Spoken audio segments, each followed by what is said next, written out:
Hello, and welcome to the Coach Right podcast, where we explore how to turn coaching expertise into published pages. I'm your host, Helen ONeill, portfolio career specialist, author, and creator of Coach Right, the writing space and program specifically designed for coaches.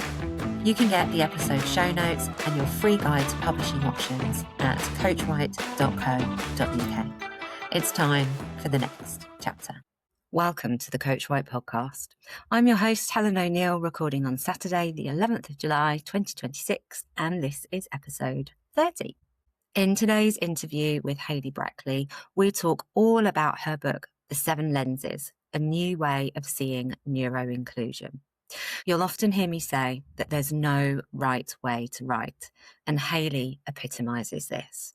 We talk about where ideas come from, following the energy, and the choices we can make to welcome readers to our books.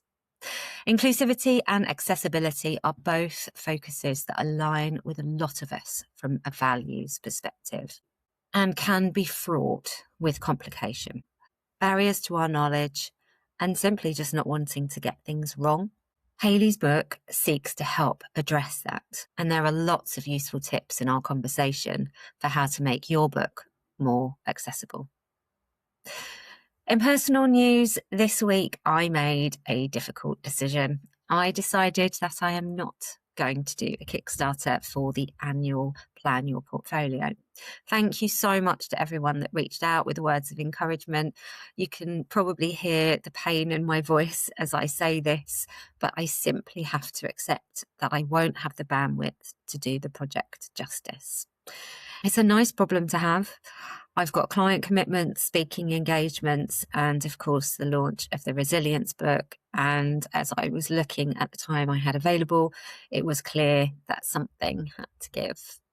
And there is a lesson in there, isn't there, about all the shiny things that we want to do and the harsh reality of prioritizing. It's the very nature of having a portfolio career that we can't do all of the things all of the time. And sometimes we do have to make those difficult choices. I'm still definitely going to do the planner. It will be the 3rd year that I've produced it. And I still can't find another one that suits somebody that has multiple streams of income. And I'll continue to evolve it in line with feedback from people who've used it and my own use of it.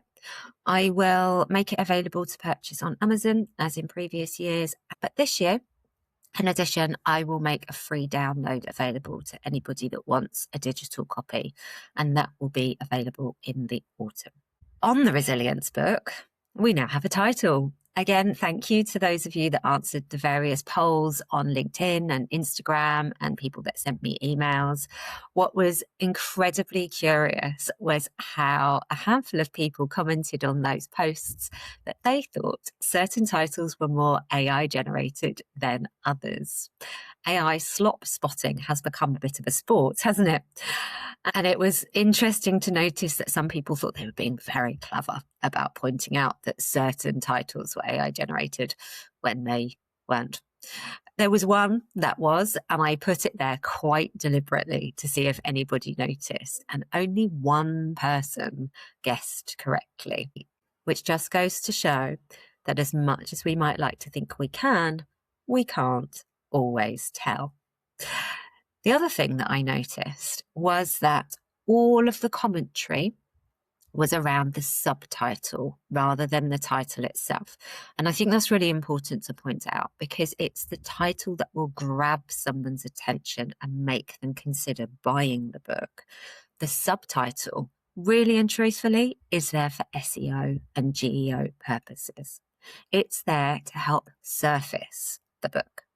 And yes, of course, I did run all of the options through Claude, my preferred AI partner, to see which one would be more optimized and would come up in those searches more regularly. As you consider the title for your book, be creative with the title, be strategic with the subtitle. There is no prize for a flowery title for a book that no one can find. And so the title for the book is now confirmed. Enough. Rethinking Resilience for a World that never stops. We also have a publication date set for the 1st of October. Ahead of that, I'm seeking advanced readers. Now, advanced readers really help discoverability for a book. What happens is, in exchange for getting a digital copy of the book before anybody else, the hope is that those people will leave a review on launch day and help feed the algorithm gods. If you would like to join that advanced reader team, please do let me know. Drop me a quick note, helen@coachwhite.co.uk. Those copies will be going out in a couple of weeks. I also had a couple of questions following the update I shared around MailerLite and their reduction in their free plan. And the question was really around how to know when to reduce your list. So just a really quick point on that. So quick recap, if you didn't catch the episode, MailerLite have announced that they are reducing their subscriber limit for their free plan from 500 to 250 subscribers, and that has now taken force. Your list is your business, both as a coach and as an author. And if you use one of these providers, it is highly recommended that you keep your list as tight as possible. Now, what I mean by that is having people subscribe to that list who are engaged and open your emails. Even better if they click through to things. When you have lots of people on your list who don't, it teaches the email servers that your emails are spam and aren't worth delivering. You don't want that. What you want is a lovely high open rate, at least 50%, if not 60% or more if you can. Lower than that and your list is not engaged. So either what you're sending them in terms of content isn't landing, or people just aren't seeing those emails. With MailerLite, they actually make this really easy for you to analyze. They have tools where you can segment your audience. You can see who your super engaged subscribers are, and you can see who hasn't opened your email for a period of time. Once you know who those people are, you've got a couple of options.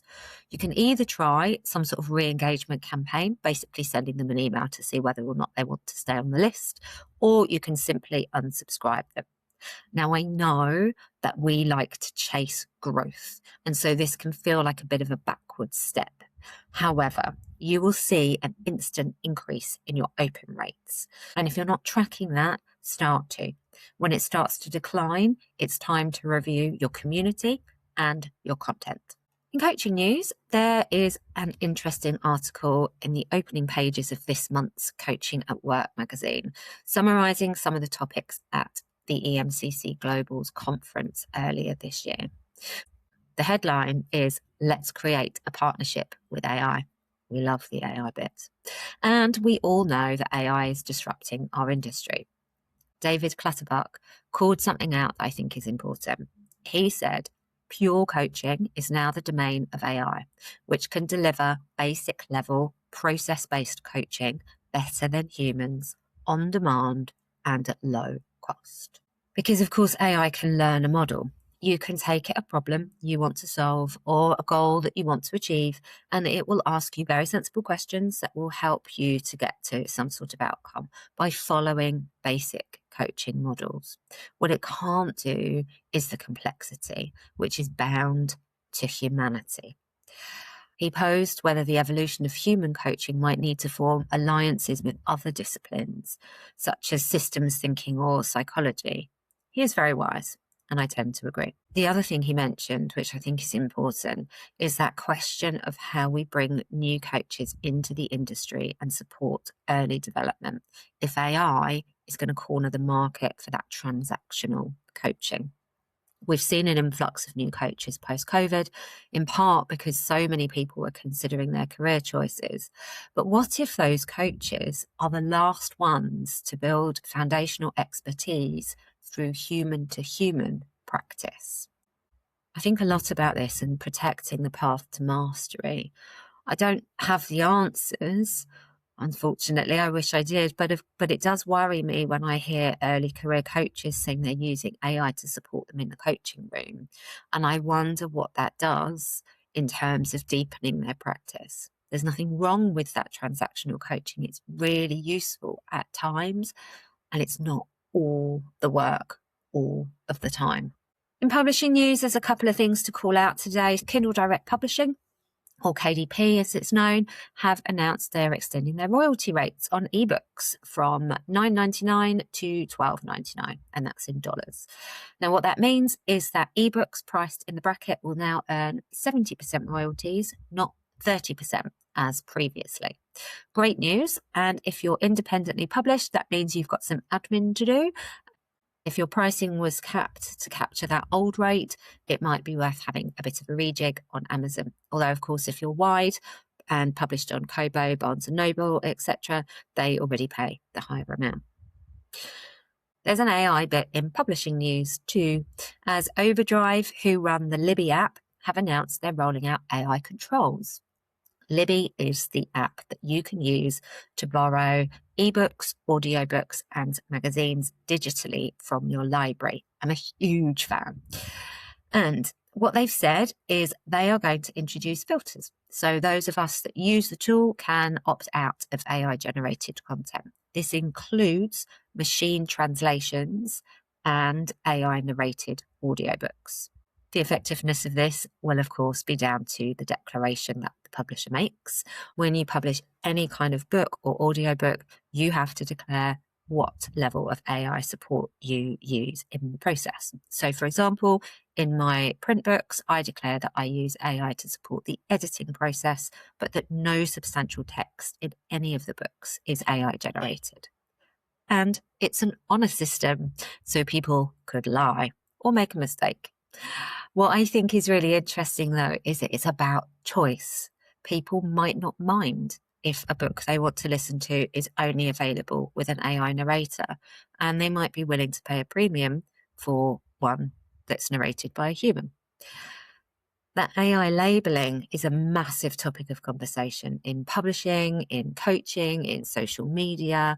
Will users care or not, and in what context?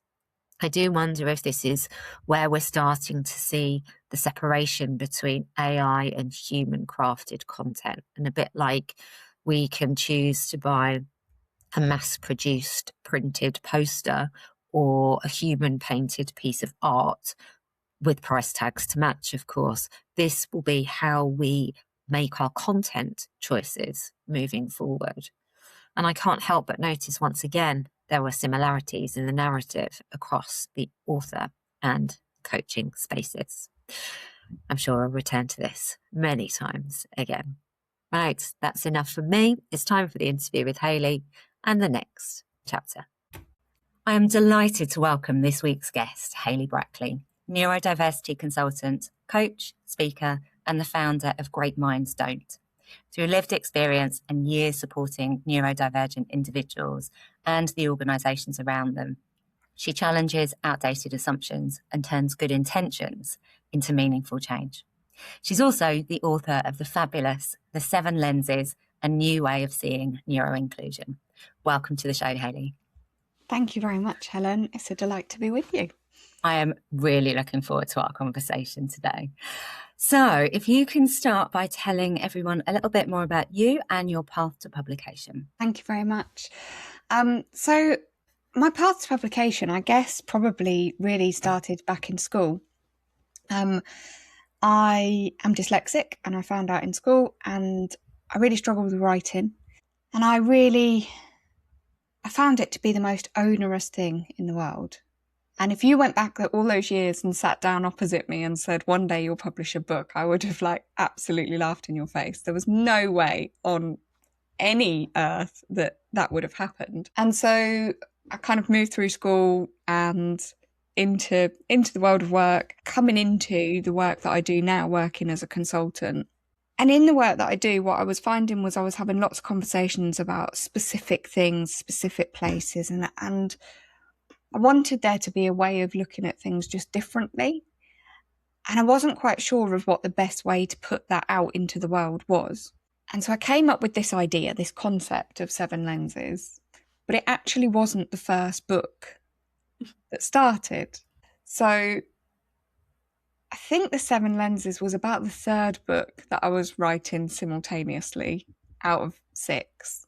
The first one got totally ditched off, won't be finished. The second one is still in the pipeline. And then the third book, The Seven Lenses, was one that the more I had conversations with people about it, the more excited I got about it. And then the more excited I got about it, the more I found myself squirreling away, like typing out a few more words or dictating a few more words.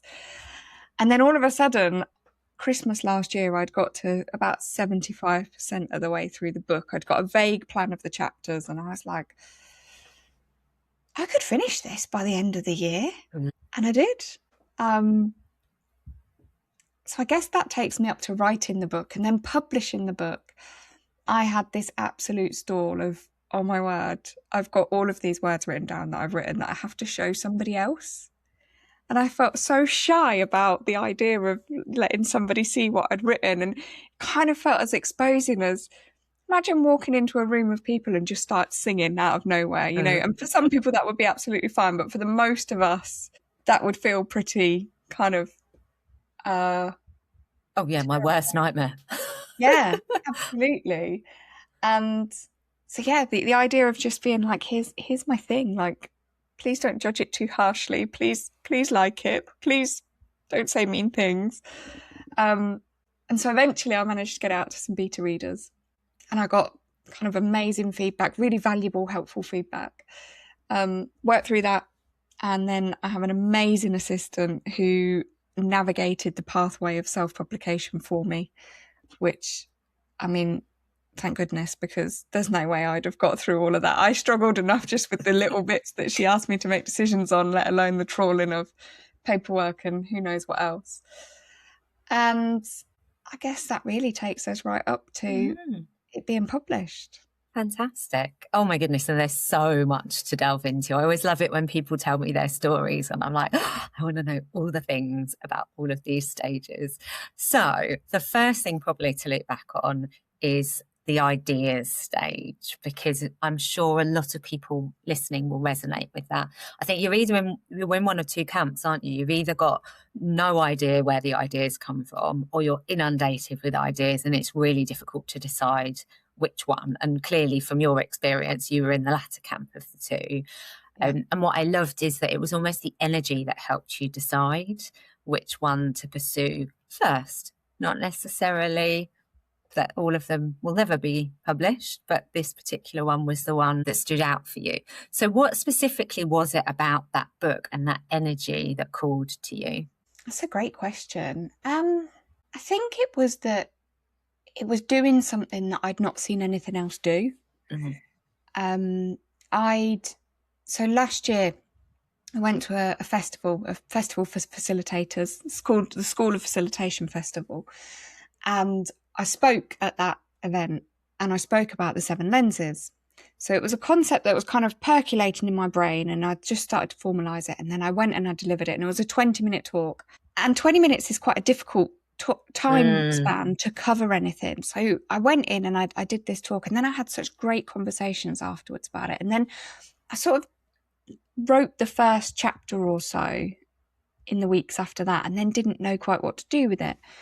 And then I was having a conversation with an organisation that I was working with, and they were saying, for us, so that the topic of the book is neuroinclusion. So we're talking about neurodiversity, neurodivergence, and how do we create spaces where everybody gets to come to work.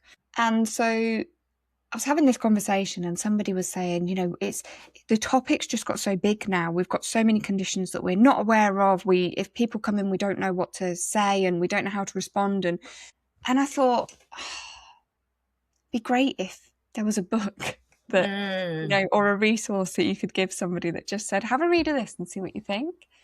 And so I think that spurred me on to write a few more chapters. And then it almost became like a real, oh my word, I'm writing a book. Like, I could complete this. I could be one of those few people in the world who have not just started a book or written a book, but actually finished writing the book. And I think that was really that sort of energy that got it to the end. What is interesting, though, is I'm making it sound like it was the front runner all the way through, and it definitely wasn't. Oh, no, I don't get that at all. I get the fact that there's this little argument going on between these ideas going, pick me, pick me.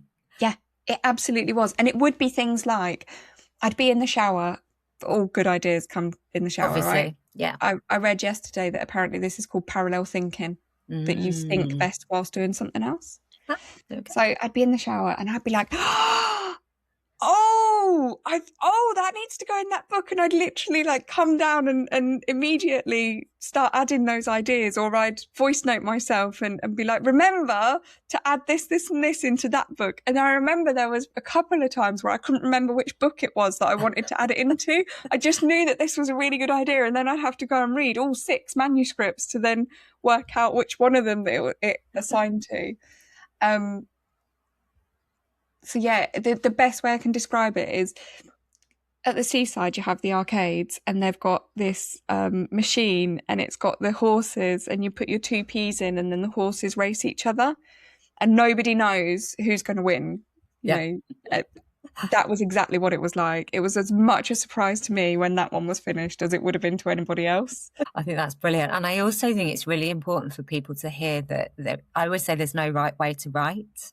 And, you know, sometimes we get told there is, you know, thou must pick one book and just work on that book exclusively. Yeah. But actually not everybody works the best that way. Some people I like to have a non-fiction and a fiction title on the go at the same time, because they're different parts of my creative process.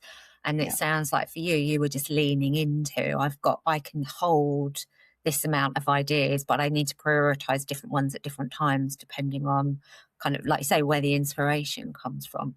So I think that's really valuable advice. I think the other thing is, I never actually struggled with writer's block at any point. And I think it's because it was so unintentional in the way that I wrote, that I guess there might have been writer's block if I'd have sat down with a plan to write one day. But because I just waited for an idea to come and then went and added it in somewhere, it didn't feel like it. Yeah, absolutely. And the other thing that I'd quite like to touch on is your writing process, because again, when we have an image of a writer, we quite often imagine somebody kind of tapping away at a laptop somewhere. But you've talked about dictation and voice notes quite a lot there. So how did you use dictation in your process? It was absolutely a mix. And it was interesting, the mix as well. So if it was something that was more anecdotal, was more prose, I dictated most of that in the book. Anything that was kind of more listed, or there was a few bits where I wanted to really make sure that I'd got like a full breadth of coverage, and so I did quite a bit of research into it, and so I'd be researching and writing, so I was typing at the same time. What's really interesting is when you dictate, you don't choose your own punctuation. And actually that was one of the things that I hadn't realised would be a challenge. And one of the beta readers came back and said, this section feels really difficult to read, and it's strange because it feels like it's you saying it, but it looks like AI wrote it. And I realised it's because I dictated it. Oh, yeah. And just as I'm talking now, I'm thinking, there's pauses, I'm saying 4 words, I'm taking a little breath, I'm considering what the next word's going to be. It decided to put that in as kind of 4-word sentences repeatedly in a very kind of typical LLM way of writing. And then I had to go through and read the whole thing and try and figure out, has it done this anywhere else? But it was just this one section. And when I went back to that section, I remember I've got a walking pad, and I was walking whilst I was writing it. And I was really, really choosing the words that I wanted to be in. And so there was so much like kind of pause in my speech. Yeah, I'm only just learning dictation, actually. It's been a recommendation from a lot of prolific authors from a productivity point of view. And what I find is I find it really useful for things like my weekly email that I send to my community, because it's like talking to them. So I can do that when I'm walking around. and it's great for ideas. So if I'm like, oh, I think I want to talk about this, I think I want to talk about this, I struggle with it for longer form content at the moment. Again, I'm not sure if that's just because I'm newer to it, but I also find sometimes I can't walk and talk. So again, it's that kind of what works best for you, because this image in my head of going for a walk in the woods and dictating my book in 2 hours, like, I think that sounds brilliant. I'm not quite there yet, so I'm definitely going to persevere. I couldn't do that either, actually, and that's where I guess the differential between voice note and dictation comes in. So for me, the voice note might be the walk in the woods, and that is I just want to brain dump these ideas because I don't want to lose them. The dictation, I almost feel like I'm typing with my voice. Yeah.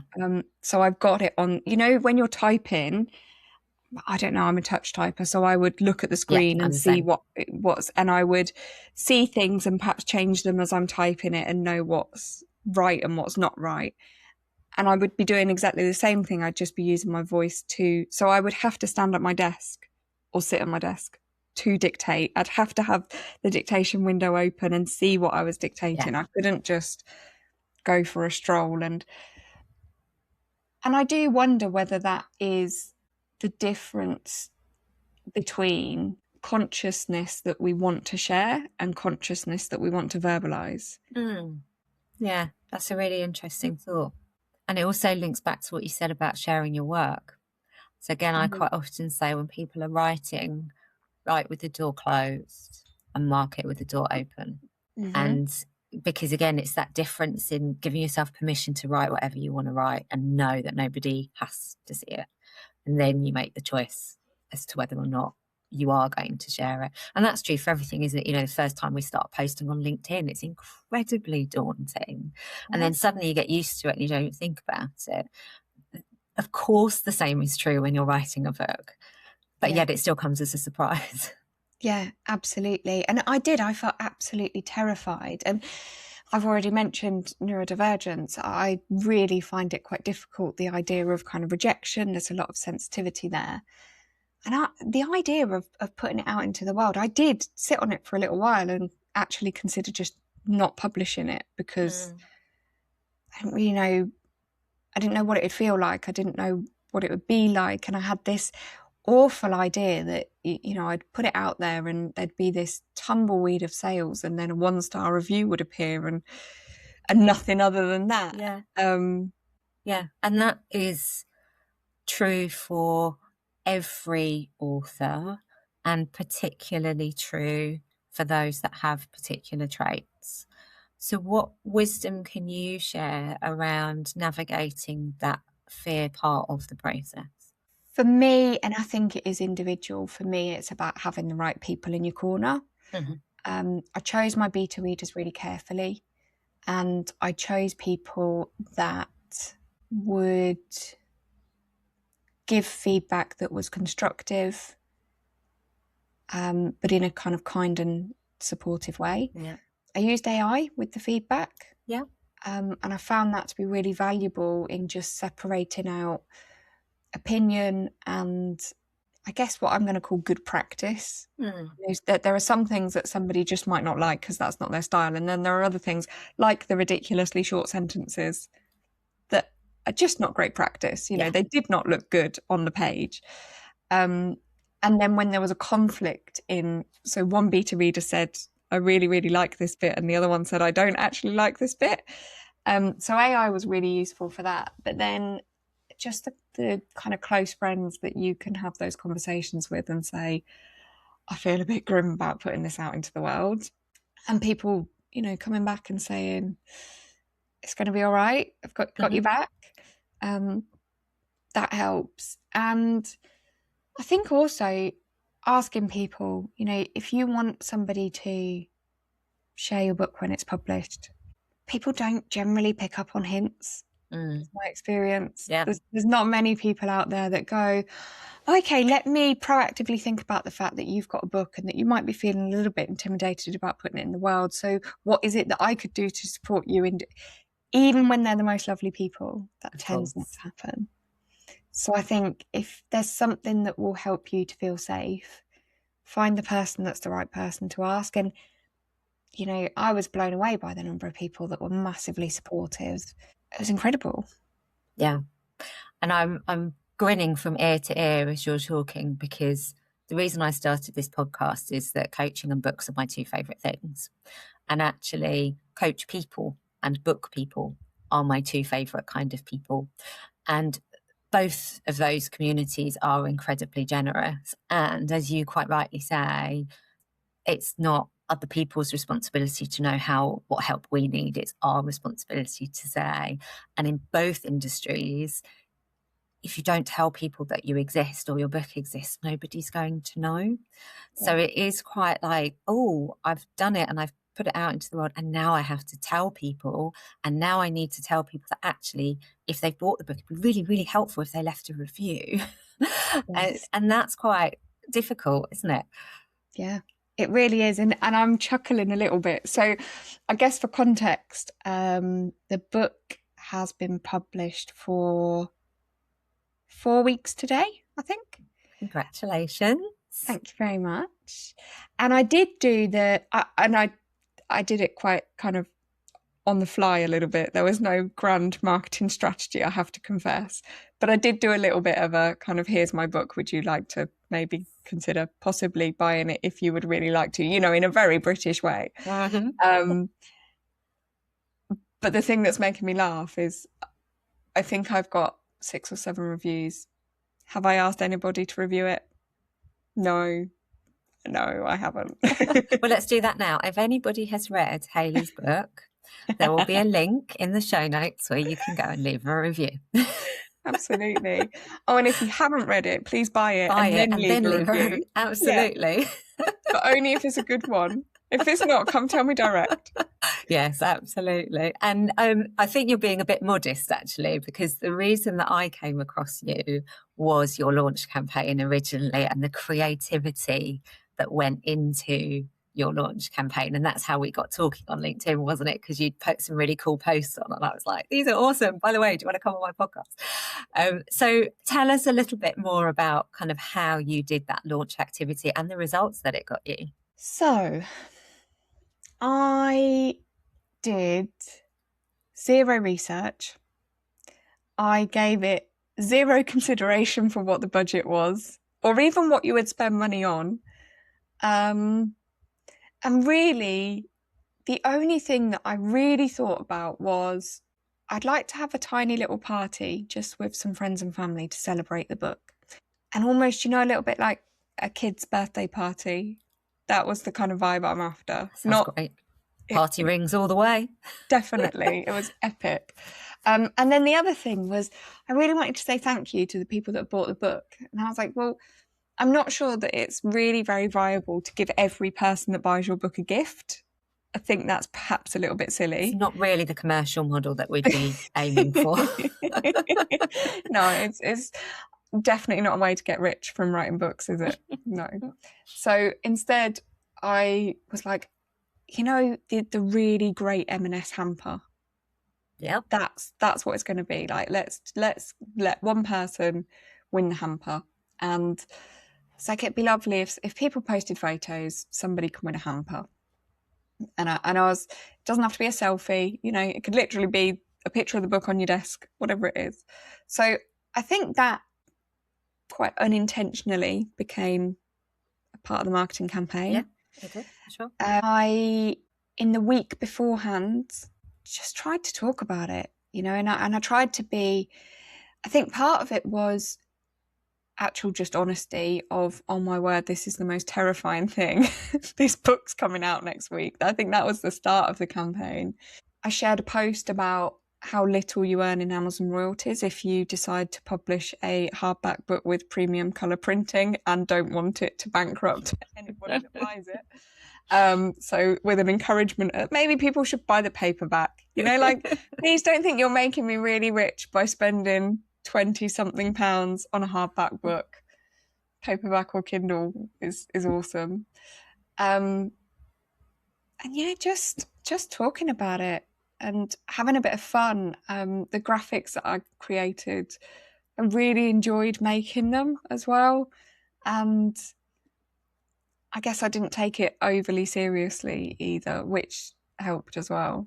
Yeah, absolutely. And you did the artwork yourself, didn't you? So, which again, not all of us have the capability for that, but good for you. I think it looks amazing, the cover, and you've got all these little images inside, and it's a beautiful product as well as a valuable resource.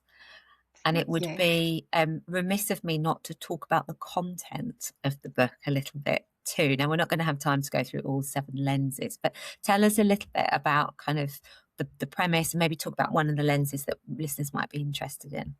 Fabulous. So the premise is that when we talk about neurodiversity, we end up talking about all of these different conditions. And, you know, if somebody has ADHD, what do they need? If somebody has Tourette's, what do they need? If somebody has OCD, if somebody has dysphasia, you know, and actually we get to the point where this is what I do day in, day out. There's words that I come across for the first time. How is a manager in a workplace where they've got a totally different job to do expected or could be expected to know all of these things? And so the concept of the lenses is in the work that I've done in both the coaching work and the training delivery, I mapped out all of the sorts of traits and conversations that come up. So the things that really formed a lot of that kind of human variation in the difference. And through an awful lot of post-it notes, I ended up grouping them into 7 categories. And I thought, wouldn't it be a great thing if you could immerse yourself in somebody else's experience? We talk about like walk a mile in somebody else's shoes as a way of being able to understand and empathise with what that person's going through. And I thought if we could do that whereby you could sort of understand somebody's neurological experiences, somebody's day-to-day life by kind of donning a lens. And then I realised that I've got 7 things and I want to don a lens, and the concept of 7 lenses came together. And so each of the lenses takes you through different experiences that people have. You're absolutely right. We don't have time to do the full content. I wish we did. If I kind of cover, so we've got the red lens, which is emotion and energy. We've got the orange lens is execution and focus. So how we get things done, how we concentrate. Our yellow lens is sensory experience. And we all have different sensory experiences, but some of us have more vastly different. We experience things more vividly or distinctly less vividly than other people. The green lens looks at your processing, your memory, how you take information in and retain it. Blue is our social connection. How do dynamics come together? How do we navigate those unwritten rules? You know, what is acceptable, what's not? And then the final 2, we've got the indigo, which is communication and language. So how is information shared? How is it understood? Whether that's written, whether it's spoken, whether it's the non-verbal communication. And the last one is body and movement.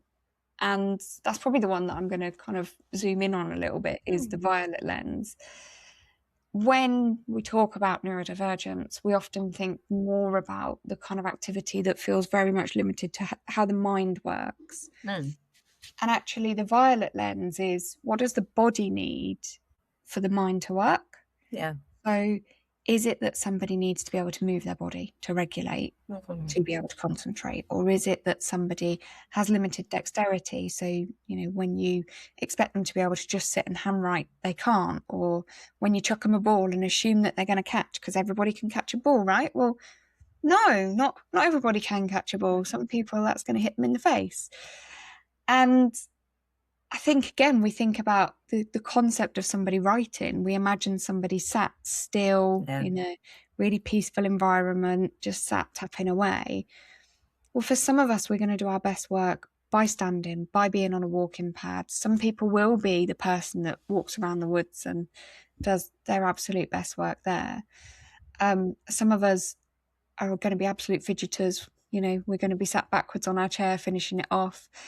And the better we can understand how our body regulates, what our body needs, the movement that feeds it and the movement that drains it, actually we equip ourselves to use our mind in an even better way than perhaps we would have done before.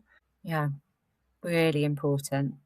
And I reflect as you talk on something in your bio, which was around people have good intentions a lot of the time. You know, we set out, don't we, to be good allies of whatever that might mean. But actually making that intention into an action can be really difficult and a bit daunting sometimes. You know, like you say, there's a plethora of terminology and different experiences, and none of it's one size fits all. And we all endeavour to try and be as inclusive as we can, and are only as good as the information that we have available to us. And you know, maybe as coaches we have some way in that we're lifelong learners and are naturally quite curious people, so that's a useful thing to lean into. But I know with your publishing process itself and the choices you made around the structure of the book and the format of the book, that accessibility and inclusivity piece was heart and centre of a lot of the choices that you made. Can you talk to me a little bit more about that? Absolutely. I'm going to start off not answering the question to hopefully come round and remember to answer the question. But one of the things that surprised me the most when the book went out was the number of people that were reading it. And other people might find that really baffling. Like, why would you not expect people to read your book? But I honestly didn't. I honestly thought, you know, some people will have a flick through, but the majority of people won't read it. They'll buy it either to be nice or with a good intention, and then it'll sit on the side. And I realised afterwards that actually one of my intentionalities about accessibility is where that belief came from. So I would very often buy a book, be excited to read, you know, this person that I respect's work. And if it's not available on a Kindle or an audiobook, the book would arrive and I would open it and I would see all of these small words in a serif font, so Times New Roman or similar, with the kind of extra little clunky bits on the edges. And it would be that off-white kind of page, squished up together, maybe a size 8 or 10. Yeah. And the margins would be kind of millimeters around the edges. And so you would just, and even worse, sometimes it would be edge to edge justified. So it literally looked like somebody had built a wall out of words. And I would look at it and I would really want to. And I remember there was a book that there was no other format available. And I really, really wanted to read this book, like so desperately. It took me weeks and weeks, and I got to page 33 and I just thought, this is so horrendous an experience to read it. So as a, neurodivergent person, that's a massive impact. Another thing that happened to me was a couple of years ago, I lost my eyesight in one of my eyes and it's never fully recovered. And so now reading for me is quite strenuous. It's quite a hard activity and I adore reading. But it's something that has become even less accessible. So when I was going through the publishing process, I was looking at what the options were. And I was adamant it had to be proper white paper. None of this, kind of beige. It had to be a sans serif font. So I went for Arial, and sans serif means without the squiggly bits. So I went for Arial. I went for a size 12. I put decent size margins in. I formatted the paragraphs so that there was white space between them. And all of this meant that the book was a bit more expensive. I didn't make the book any more expensive. I made the royalties that I could take from the book lower in order to really maximise the accessibility. And what's interesting is you look at that from a commerciality perspective and you say, well, you've written this book and now you're just going to accept that you're going to take less. And some people might say just, charge more anyway. But I wanted to keep the price point as reasonable for people as possible. But I honestly think I've sold more books because of the number of people that have started reading it and been able to read it and found it easy and comfortable to just read, and have then said to somebody else, I started reading this, or have posted on LinkedIn, or even just commented on my posts and said, I got this 2 days ago. I'm already halfway through. I've never read a business book like this before. All of that, as I think, actually, and we see this in all sorts, but the more accessible we make it, the better it becomes. And I certainly think that's what happened for me. Yeah, absolutely. And the things that you're talking about in terms of formatting, in including people that value those things, you aren't excluding people that don't benefit from them. So, you know, just if something is left aligned, for example, rather than center aligned, a neurotypical person isn't going to go, oh, well, I can't read this book because it's left aligned. It's terrible. Must put it aside. So actually, all you're doing is welcoming more people into the book. And it's one of those things, isn't it, where convention and actual practical application don't align. We use Times New Roman because of typesetting when newspapers were physically typeset. We don't print like that anymore. So why do we need to do that? So I love that we've challenged convention in such simple choices, but also people need to know that those choices exist for them. So where you're independently published, you could easily say, actually, I'm choosing this font, I'm choosing this size, I'm choosing these margins. Your lovely VA was able to make that a reality in the book. And that's brilliant. I think that's great. Absolutely. And I do think I did and ah, do I try and go down the published route as opposed to self-published? And I think certainly for the first book, having the opportunity to make those decisions and know what is available to you then gives you that headspace to be able to go into any other conversation and say, yeah, I'd really like it if you'd publish this book, but actually this is the stipulations. I want it to be a book that people read, not just one that becomes quite an expensive paperweight. Yeah, absolutely. The other thing I'd really like to loop back on is AI, because everybody's ears always prick up, don't they, when we talk about AI? And quite often the conversation is, should we or shouldn't we use the tools? Whereas actually the way that you've described it is actually using them as a thinking partner and an accessibility tool. And I you talked about getting feedback on your manuscript. How did you use AI in your process?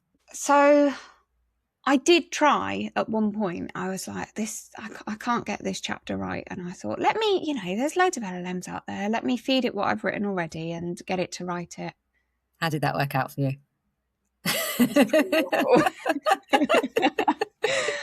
The listeners can't see our faces, but Helen read that We've immediately. Got that not well face. Yeah, no, it was pretty dire, to be honest. And I think this is the thing, is I'm not really sort of for or against using AI in writing books, so long as it's got human quality control to it. Mm-hmm.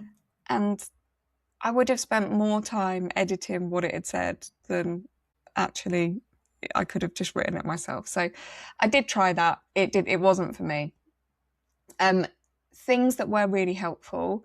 So I had a back of an envelope, literally, with the order of kind of chapters and what needed to go in. And I had started writing, and because I was writing so many books at the same time, I did sometimes lose my train of thought or where I was up to. So a couple of times I did things like I took a photo of the envelope and uploaded the manuscript and said, like, can you just sense check for me? Am I about there? Is it equally weighted? Because what I didn't want is one of the lenses to be, 92 pages long and the rest of them just be 7. So I checked on that. So that was, I guess, in the writing process, they were the things that were probably most helpful. There was a couple of points where I went in and almost asked it to do like a bit of an imaginary poll of which of these 2 sentences would be most easily understood by somebody else. I know sometimes I can be a bit convoluted in my language, so I wanted to make sure it was simple. And then, so the feedback, it was so helpful for the feedback, because what I did was I put the manuscript and each person's feedback in. Different people gave me feedback in different ways. Some people put track changes on the Word document, which is really handy. Mm-hmm. Other people gave me kind of an email, just one long email.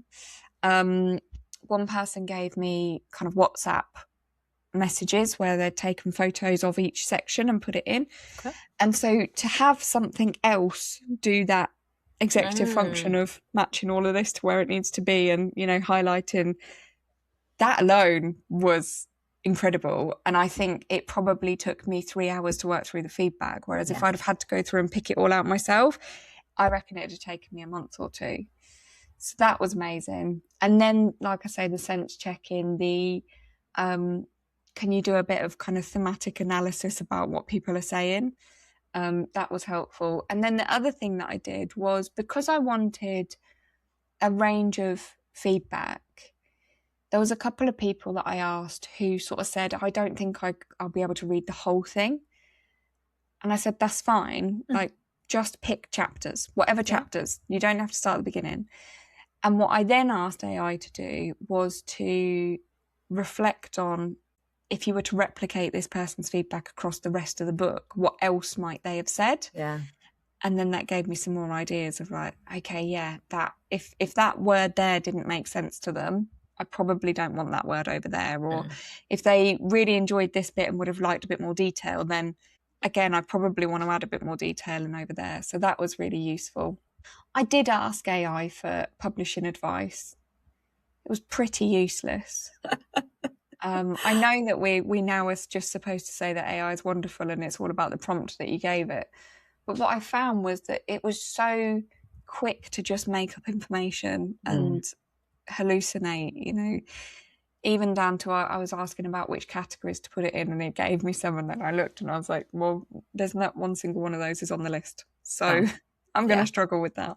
Yeah, it's that old use the tool for what you need it for and ignore all the rest, isn't it? There's so, and I wonder if maybe because there is so much misinformation in the world when it comes to the publishing process, it's had to learn from the useful stuff and the not useful stuff. There you go, give an AI a bit of a pass today. Yeah, I would imagine so. Yeah, definitely. So I suppose the next obvious question is, so that's one book out of the way. It's four weeks into the world. And what's happening with the rest of these ideas? So what is interesting is I've started another book. Of course you have. Surprising no one. Yeah, absolutely. So the book is The Seven Lenses, and it's about neuroinclusion, and it's very much based in kind of workplaces. Although what's happened is people have read it and gone, this kind of explains my family, or coaches have read it and said, I'm seeing my clients through different ways, those sorts of things. And then a few teachers have read it and gone, wow, we need a version of this for teachers. So that's the book that is now added to the pile. And then there is another book as well, which is, so I had a dream as I was approaching publishing. And the dream was that somebody had changed my front cover to a picture of a werewolf. I saw this post on LinkedIn. I remember this post. It was amazing. And literally, in my dream, somebody had changed the book to be about, like, to be set in a werewolf cafe. And then I thought about it and I was like, actually, I think this is a really good idea. So I've written, it's a short story, but I've written a story about a werewolf cafe where it's all dreadful, like in a very over the top way. Yeah. Then the Seven Lenses is introduced and it all becomes so much better. And so then that inspired me to write one about a fairy garden. And so I've got the Seven Lenses in the fairy garden. And so I'm not quite sure what to do with them, but I've got kind of 5 ideas. I've got 2 done and 3 more to do. And I don't know how they'll sit or how they'll come into the world, but they're so much fun. I've really enjoyed them. That sounds brilliant. I'm smiling. I'd read them. I think this is the thing, isn't it? It's just bringing things to life. And, absolutely. What would it be like to be writing a book and feel really miserable about writing it? Oh, yeah. You've got to enjoy the process. You absolutely 100%. Do. I always say to somebody, if they're writing a book they think they should write, to choose something else, because it does take time and it's got to be fun. Yeah. And I think the first book that I started writing was that. It was a really fact-based. I cross-referenced every single thing I put into it because to make sure, and it just wasn't fun at all.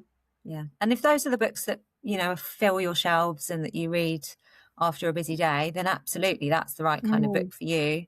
But I, again, always recommend write the book you enjoy reading, because you're going to be reading your book a lot. Yes. I am incredibly conscious that I'm about to use up all of your time. So I literally could talk about this topic all day. I think it's so important, and we're all always learning. And I'm really excited to hear. They almost sound like parables, these stories. I think they sound wonderful. But let's come to a close and ask you where people can find you, your services, and your wonderful book online. Thank you very much, Helen.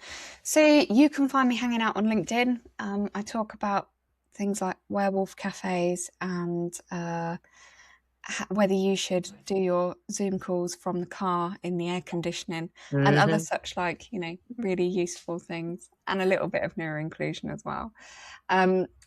You can find me on my website, www.greatmindsdon't.co.uk. And if you want to hear more about what I do, the work I do, just get in touch. Amazing. Thank you so much. We will link to all of that in the show notes and the link to the book. Thank you so much for your time today, Hayley. Thank you very much, Helen. It's been great to be with you. So much to take away from that conversation. If you don't follow Hayley on LinkedIn, I highly recommend you do. Her posts are very creative and always make me think. Next week's footnotes was inspired by today's conversation, because I know it will have sparked conversations and motivation for many of you listening. So we're going to be talking about inclusion and accessibility in writing. If you have a question you'd like me to cover in the footnotes, remember you could drop me an email, helen@coachwhite.co.uk. I will see you for the next chapter. Thank you for joining me today. You can get the show notes and your free guide to publishing options at coachwhite.co.uk. Remember to subscribe and leave a review on your podcatcher of choice. Your words can make a difference. A review can too. If you'd like to connect, find me on LinkedIn, ONeill Helen, that's ONeill, ONeill, or on Instagram @coach_white. I'll see you for the next chapter.